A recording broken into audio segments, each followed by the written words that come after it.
एक शूटिंग प्रतियोगिता में एक लक्ष्य को भेदने की प्रायिकता के लिए ए के लिए कितना है 1/2, मतलब ये लक्ष्य भेद सकता है, इसकी प्रायिकता कितनी, संभावना कितनी व्यक्त कर रहे हैं 1/2, मतलब आधी ये प्रायिकता, मतलब कह रहे हैं कि ऐसा हो सकता है कि जो ए है वो 1/2 के हिसाब से भेद सकता है। बी के लिए कितनी प्रायिकता हो रही है कि 3 में से 2 बार ये भेद सकता है, जबकि सी जो है 4 बार अगर मान लो कि लक्ष्य पर निर्धारित करे तो 3 बार भेद सकता है। ये लाइनें समझ में आ रही है, इसका मीनिंग क्या है? अगर ये 2 बार चलाएगा तो 1 बार तो लगेगा निशाना, ये 3 बार चलाएगा तो 2 बार तो निशाना लगेगा, ये निश्चित बात है। और अगर ये 4 बार चलाएगा तो 3 बार निशाना लगेगा लक्ष्य पर, ठीक। अब उन्होंने क्या किया कि ये क्या कर रहे हैं, पर्टिकुलर चला रहे सिंगल में, तब इनका ये प्रायिकता है भिन्न का, ठीक है। लेकिन वे एक साथ खड़े हो गया, अब कैसे दौड़ा रहे हैं या फिर कैसे करके निशाना लगवा रहे हैं एक साथ, तो फिर लक्ष्य को भेदने के लिए गोली चलाते तो उनमें से किसी एक के लक्ष्य, अब एक का ही लगेगा, निश्चित बात है। अब तीनों एक साथ जा रहे तो कोई एक ही कर सकता है ना, या तो एक का लगेगा निशाना, ध्यान देना मेरे शब्द, या तो एक ही निशाना लगेगा, बी और सी का नहीं लगेगा, या फिर बी का ही लगेगा तो किसका नहीं लगेगा, ए और सी, या तो सी का ही लगेगा, ए और बी का नहीं लगेगा। तो जो लाइनें मैंने बोली है वही लिखना है। देखो लक्ष्य भेदते टाइम माना कि ए का लग गया, तो भैया हो सकता है कि ए का लगे और बी और सी का ना लगे, ऐसा ये ना लगने वाले के लिए बाहर लगा दिया, ठीक है। या फिर बी का लगे तो ए और सी का ना लगे, है ना। यहाँ और बोल रहा हूँ या बोल रहा हूँ, शब्दों पर ध्यान दो। या हो सकता है कि सी का लगे ए और बी का ना लगे, ऐसे ही कहेंगे ना, बात समझ में आ गई। अब इस और शब्द का मीनिंग क्या होता है, गुणा, और का मतलब गुणा, या का मतलब लगा। ए के लगने की प्रायिकता कितनी, अब बी के नहीं लगने की निकालना, तो बी लगाता कितना, 3 में से 2, तो नहीं लगेंगे कितने, 1/3 नहीं लगेगा, ठीक। सी का नहीं लगेगा कितना, 1/4। क्या लाइनें समझ में आ गई? या का मतलब प्लस। अब ऐसे बी का लगना चाहिए, तो बी का लगेगा तो 3 में से 2 लगेंगे। अब ए के नहीं लगना चाहिए तो 1/2 लगता है, तो 1/2 नहीं लगेगा, भाई 2 में से 1 लगा तो 1 नहीं लगा। सी का बोल दो जरा, 3/4 लग सकता है, यहाँ तो नहीं लगवाना है, 1/4। फिर या का मतलब प्लस। अब सी कितना लगा सकता है, 3/4। ए नहीं लगाएगा और बी नहीं लगाएगा, 1/3। इन सबको सॉल्व करेगा। नीचे तो एलसीएम क्या एक जैसे ही है ना, सबका एलसीएम 2 3 4 2 3 4 2 3 4 ये सबके पास, तो ले लो जरा 2 3 4, ठीक। और सबके पास एज इट इज हो जाएगा क्या, नहीं, हाँ एज इट इज। यहाँ पर 1 एकम 1, 2 एकम 2 एकम 2, 3 एकम 3 एकम 3। चलो इसको सॉल्व करो, 3 2 5 और 1 6, यहाँ गुणा है, ठीक। और नीचे क्या है, 2 गुणा 3 गुणा 4, 6 2 3 6, कितना गया, 1/4, यही आंसर।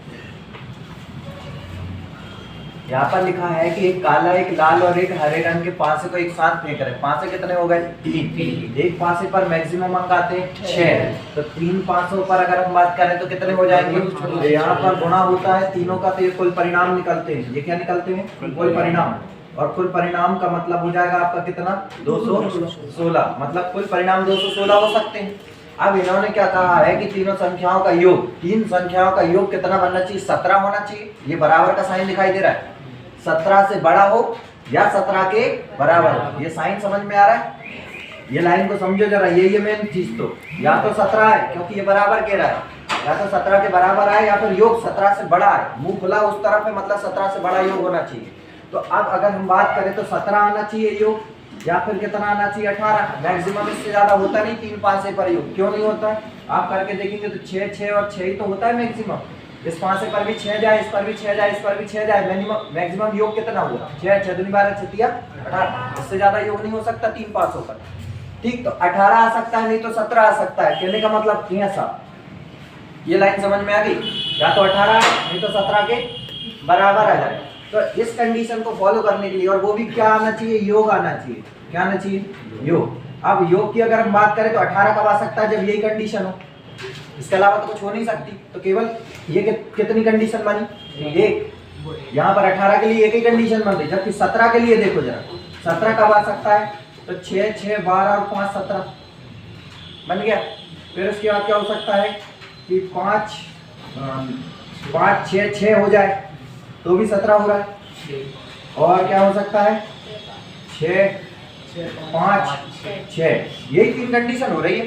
इसके अलावा तो नहीं हो सकती ना 17 योग्य, तो इसके अलावा अगर तुमसे बन रहा हो तो ये 3 बार 5 है ऐसे फेंका जाए तो ये कंडीशन कितनी हुई 3 और ये कितनी हुई 1, 3 और 1 टोटल कितनी बन रही 4। कितने में से 216 में से। तो बस इसको काट दो, 4 एकम 4, 4 पंजे 20 और 4 चौके 16, कितना आया 1/54, यही आंसर है।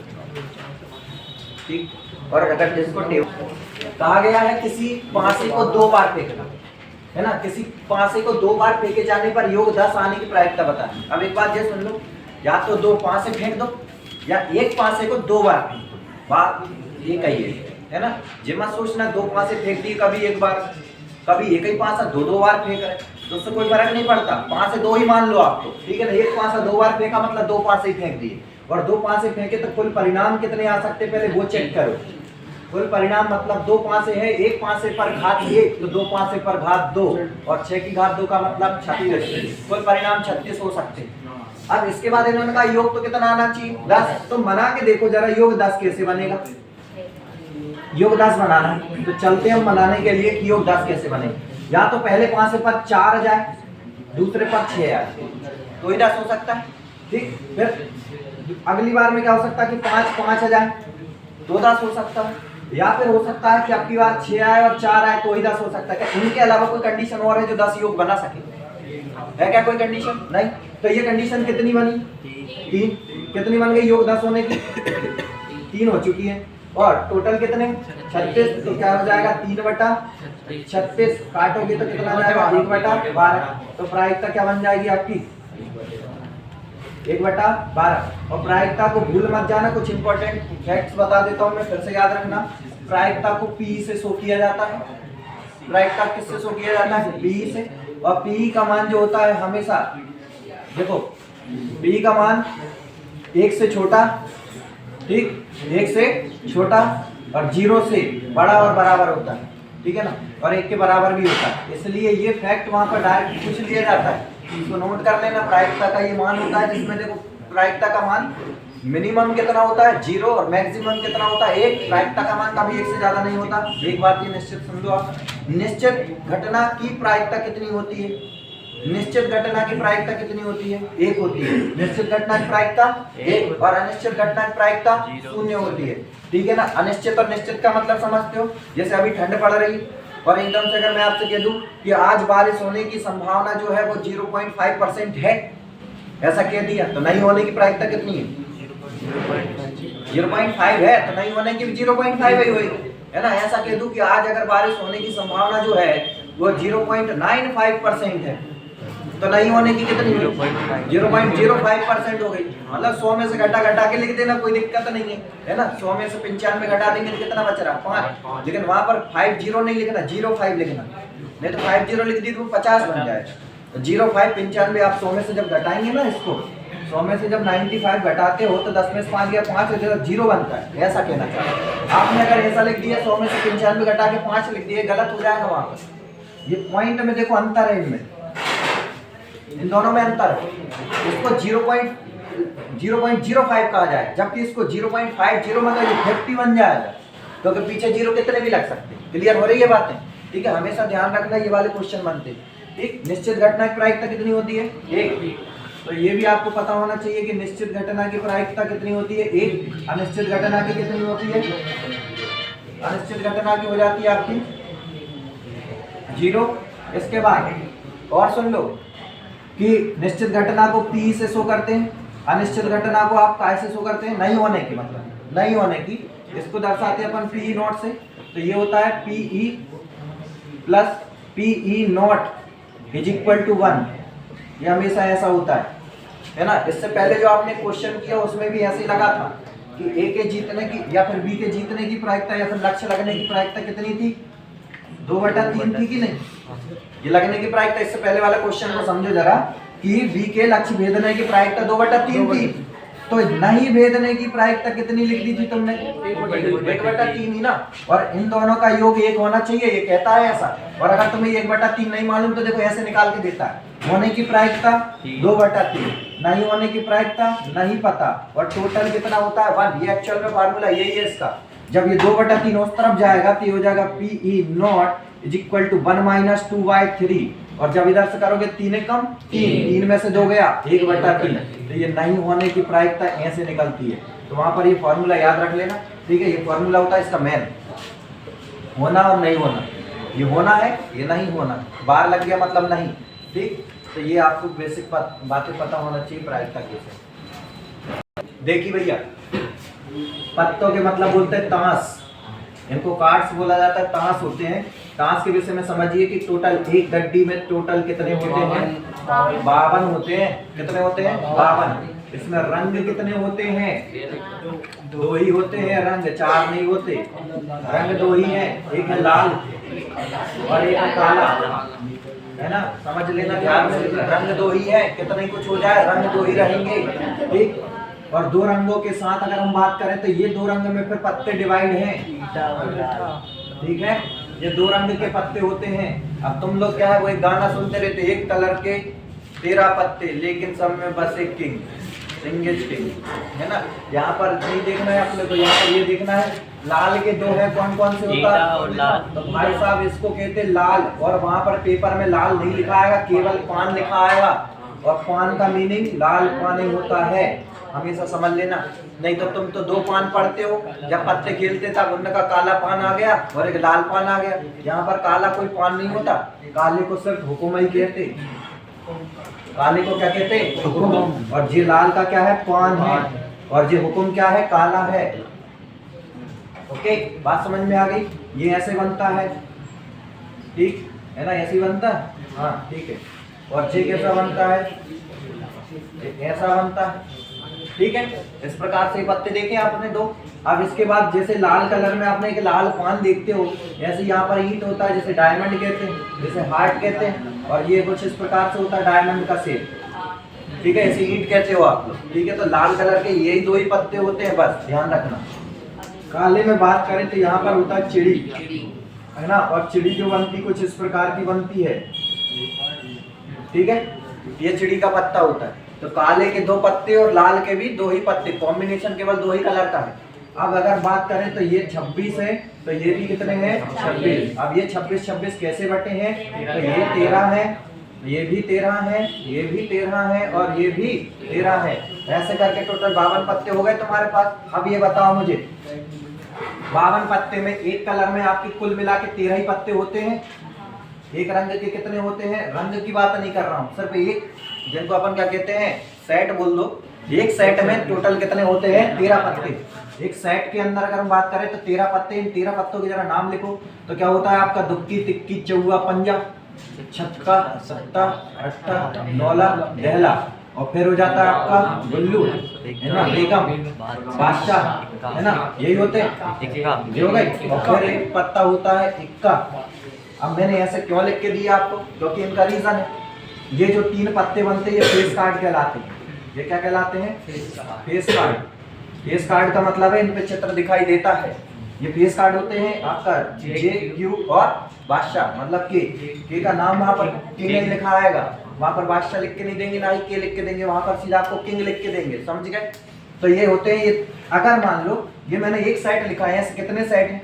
4 सेट। ध्यान से देख लो, ये एक सेट के विषय में मैंने पूरे पत्ते बता दिए आपको कि दुक्की, तिक्की, चौवा, पंजा, छक्का, सत्ता, अट्ठा, नौला, दहला होते हैं, और जिसमें से फेस कार्ड ये होते हैं। तो एक कलर में मतलब एक सेट में कितने फेस कार्ड हैं?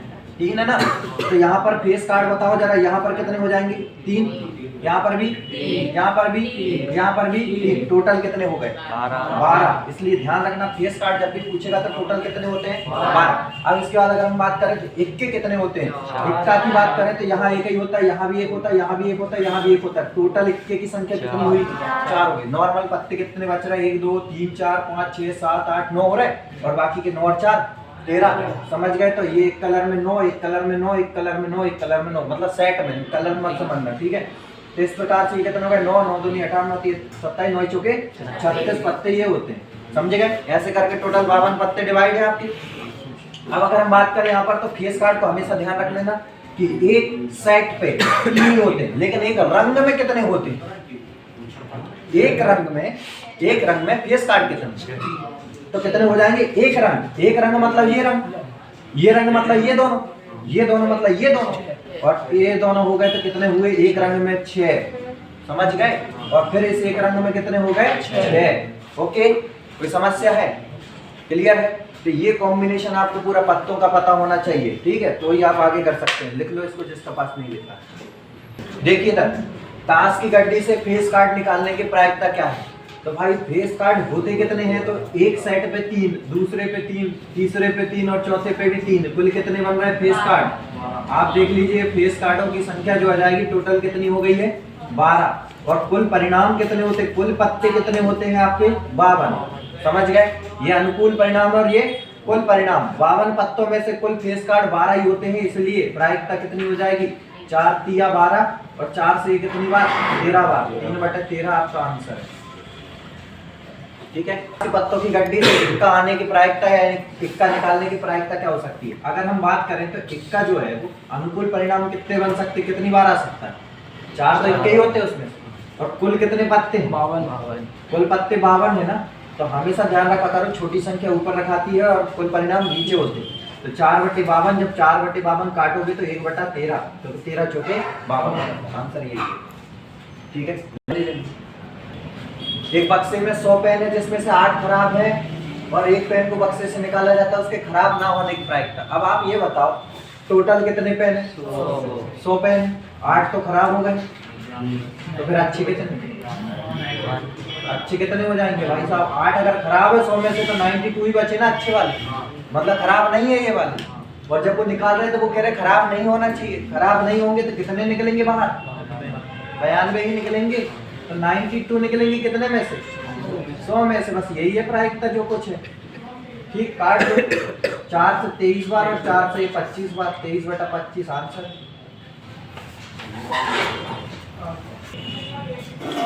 एक बक्से में 3 सफेद, 4 लाल और 5 नीले कुशन है। एक सफेद या नीले होने की प्रायिकता क्या है या फिर कितने प्रकार से इनको चुना जा सकता है? क्वेश्चन ऐसा बोलता है, ठीक है? तो अगर हम बात करें तो टोटल कितने हो रहे हैं पहले तो ये देखो। हम अगर बात करें white, red and blue, white कितनी कुशन है आपके? 3, रेड कितने हैं? 4 और ब्लू कितने हैं? 5। टोटल कितने हो गए? 3, 4, 7, 5, 12। इन 12 में से कितने निकालने हैं? 1। कितने निकालने हैं? 1। कुल परिणाम कहाँ बैठते हैं? नीचे। इन 12 में से 1 चाहिए, ऐसे ही कह रहा था। इन 12 में से कितने चाहिए? 1। और अब अगर हम बात करें इन 12 में से 1 तो चाहिए, लेकिन उन्होंने कह दिया या तो वो सफेद हो। सफेद कितने थे टोटल? 3, तो 3 में से 1 सफेद निकले। या शब्द क्या कौन सा लगाया? या मतलब प्लस। या फिर हो सकता है कि इन 3 में से वो 3 के अब क्या? अब कौन सा? नीला कितने? 5 में से 1 आना चाहिए। ये कॉम्बिनेशन जम गया तो बस काम खत्म हो गया। इसके बाद क्या हो जाएगा? यहाँ पर एक बार खुल रहा है मतलब 3 का 3 प्लस, यहाँ पर एक बार खुल रहा है मतलब 5 का 5, यहाँ भी एक बार खुलेगा मतलब 12 का 12, 5 और 3 8, 8/12 काट दो, 4 दूनी 4 दिया, यही आंसर। आपकी परिसर या फिर रेंज निकलता कैसे है? तो आप हमेशा लिखेंगे उच्च मान माइनस क्या लिखेंगे? निम्न मान। मतलब कि आपकी highest value minus lowest value को माइनस करेंगे तो आपका क्या जाएगा? रेंज आ जाएगा। तो इस प्रकार से आपके रेंज के क्वेश्चन होते हैं जिसे अपन परिसर कहते हैं, ठीक है? चलिए क्वेश्चन देखिए। परिसर के क्वेश्चनों में क्या करना है आपको? उच्च मान माइनस निम्न मान। ये सभी जो आंकड़े दिए हैं इनसे आप बिल्कुल कंफ्यूज मत होइए। आपको तो सिर्फ ये देखना है कि मैक्सिमम अंक कितना लिखा हुआ है, हाईएस्ट नंबर क्या है यहाँ पर। हाईएस्ट नंबर देखे तो 9 से ज्यादा कोई बड़ा नंबर नहीं दिख रहा है, तो 9 तो हो गया आपका बड़ा नंबर। इसका सबसे छोटा नंबर देखना है, तो सबसे छोटा नंबर मुझे दिखाई दे रहा है 3। क्या आपको कुछ और दिखाई दे रहा है? 3 ही दिखाई दे रहा है। तो बस 9 में से आप 3 घटा दीजिए, आपका आंसर आएगा 6। यही आपकी रेंज है या परिसर, ठीक है? किसी मानों के समूह का मानक विचलन कितना दिया? 4.5। कितना दिया है? 4.5 है। यदि प्रत्येक मान में k की वृद्धि होती है तो मानों के नए समूह का प्रसरण ज्ञात करना। अब यहाँ पर एक बात ये सुन लीजिए कि k की वृद्धि हो चाहे कुछ की वृद्धि हो, यहाँ पर मानक विचलन पर कोई प्रभाव नहीं पड़ता है। ये मैंने नोट करवा दिया आपको, नोट करके लिख लेना कि यदि मान लो कि किसी भी मान में अगर k की वृद्धि की जाती है तो मानक विचलन पर कोई प्रभाव नहीं पड़ता है। और इसके विषय में अगर हम बात करें तो हमें निकालना क्या है, प्रसरण। प्रसरण मतलब भी निकालना, वेरिएंस निकालना है। तो इनमें संबंध क्या होता है, स्टैंडर्ड डेविएशन मतलब मानक विचलन is equal to under root v, ये इनका संबंध है। अब इसका संबंध ये है v का मान तो निकालना है और स्टैंडर्ड डेविएशन का मान देके रखा कितना 4.5, ये 4.5 is equal to under root v। अब रूट कैसे हटता है, स्क्वायर करने से, तो दोनों पक्षों का वर्ग कर दीजिए। ये वर्ग किया तो इससे ये रूट कैंसिल हो गया और 45 का वर्ग करेंगे कितना हो जाएगा 20 25 और पीछे से 1 के बाद है तो दशमलव कारण 2 के बाद वो बराबर क्या हो जाएगा b। यही निकालना था आपको, ये आंसर हो जाएगा 20.25। देखिए जब आपको आंकड़े इस प्रकार से दिए जाए x1, x2, dot dot dot कहाँ तक दिए जाए xn तक, और आपसे कहा जाए कि प्रसरण ज्ञात करें, तब आपको प्रसरण का फॉर्मूला लगाना होता है कि प्रसरण का फॉर्मूला कहता है अल्फा स्क्वायर या फिर सिग्मा स्क्वायर।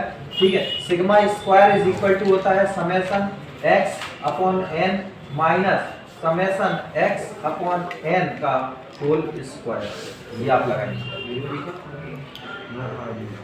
यहाँ पर x का पर्टिकुलर स्क्वायर रहेगा। ठीक, ये फॉर्मूला है। यहाँ पर x क्या है तो इनसे बाहर आएगा तब आपका x रहेगा। ये फॉर्मूला देखिए,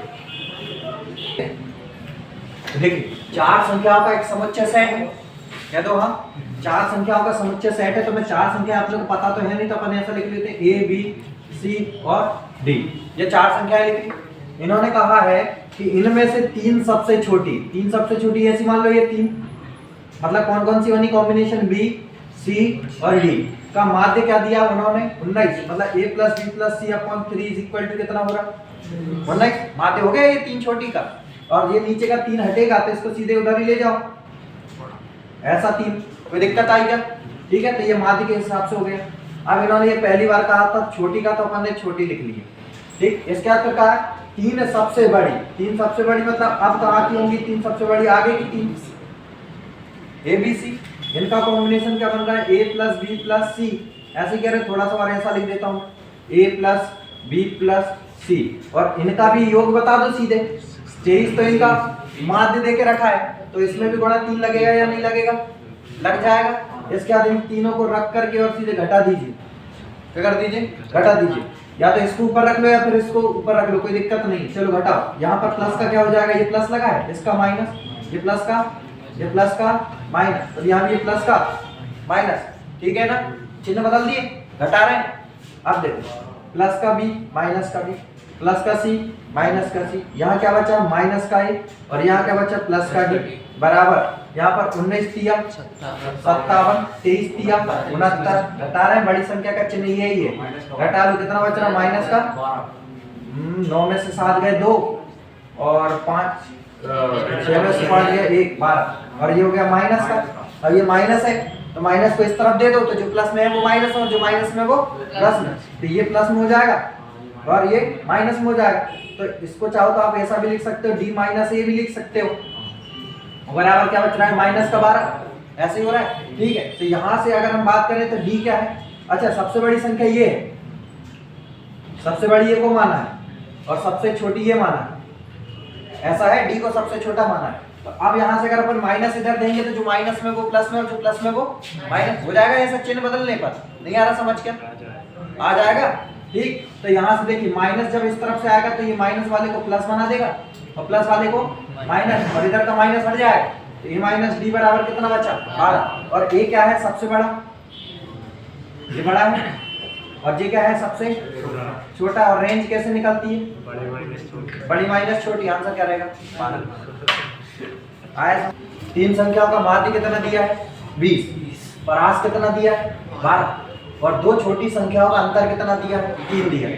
तुम 3 संख्याएं मानो पहले तो, पहली दूसरी और तीसरी, है ना, और तीनों संख्याओं में से एक जगह पर ये लिख लो, ये सबसे बड़ी लिख ली है मैंने और ये सबसे छोटी लिखी है मैंने, ध्यान रखना है ना, ये सबसे बड़ी और ये सबसे छोटी, और ये 1 2 3 ऐसा लिखने से अच्छा है कि ए बी और सी मान लो। ठीक है ना, मान ली, कोई दिक्कत तो नहीं। कहा गया है अपन ने जो माना है कि ए सबसे बड़ी है और सी सबसे छोटी है। अब अगर हम बात करें यहाँ से ये ऊपर वाली संख्या को अभी हम छोड़ दे रहे हैं, ये वाली कंडीशन नहीं पढ़ रहे, ठीक है, माध्य वाली कंडीशन नहीं पढ़ी, तो उसके नीचे वाली कंडीशन पढ़िए। परास कितना है? 12। और परास कैसे निकलता है? सबसे बड़ा माइनस सबसे छोटा। कहने का मतलब पहली कंडीशन जब जमी तो ये ऐसा हुआ a minus C is equal to 12। ये लाइन समझ में आ गई, ठीक है ना? a minus C is equal to 12, बड़ी माइनस सबसे छोटी इज इक्वल टू 12। तो यहाँ से जरा आप मुझे किसकी वैल्यू निकालो, a की वैल्यू निकाल के बताओ। तो ये हो जाएगा a बराबर और क्या हो जाएगा 12 प्लस सी। क्या ये लाइन समझ में आई? क्लियर हो गई चीजें? a माइनस सी बराबर 12, तो माइनस सी को उस तरफ ले गए, प्लस माइनस का था तो इस तरफ आके प्लस का हो गया। क्लियर? सेकंड कंडीशन पढ़ो जरा नीचे वाली।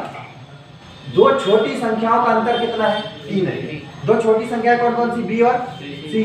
मतलब b minus C equal to कितना कह रहे हैं? 3 कह रहे हैं। यहां से भी आप किस चीज का मान निकालिए? b का मान निकालिए, तो c को उस तरफ ट्रांसफर करें, तो b बराबर 3 प्लस सी। क्लियर हो गई चीजें? ठीक। और अब यहां से आप देखिए कि माध्यक कितना दिया है। तीसरी कंडीशन ये वाली रखेंगे। माध्यक का मतलब होता है a plus b plus c equal to कितना दिया है? 20। और माध्यक बोला है तो 3 माध्य बोला है। माध्य मतलब बटे में कितना लगेगा? 3। ये 3 उठ कर इस तरफ जाएगा, इस तरफ चला जाएगा, तो 20 दिया हो जाएगा। तो ये 3 को यहाँ से हटा करके मैं यहीं पर लिख देता हूँ 3 गुणा में, ये माध्य था। ठीक। अब जरा a का मान देखो इधर से, 12 प्लस सी हो गया, 12 प्लस सी। b का मान देखो जरा, 3 प्लस सी का मान तो c है, और 20 दिया 60, 12 और 3 15, उस तरफ जाएगा तो माइनस में हो जाएगा 60 माइनस 15, 60 माइनस 15। इधर देखो c जोड़ो, 1 2 3, इधर क्या बचा? 3c।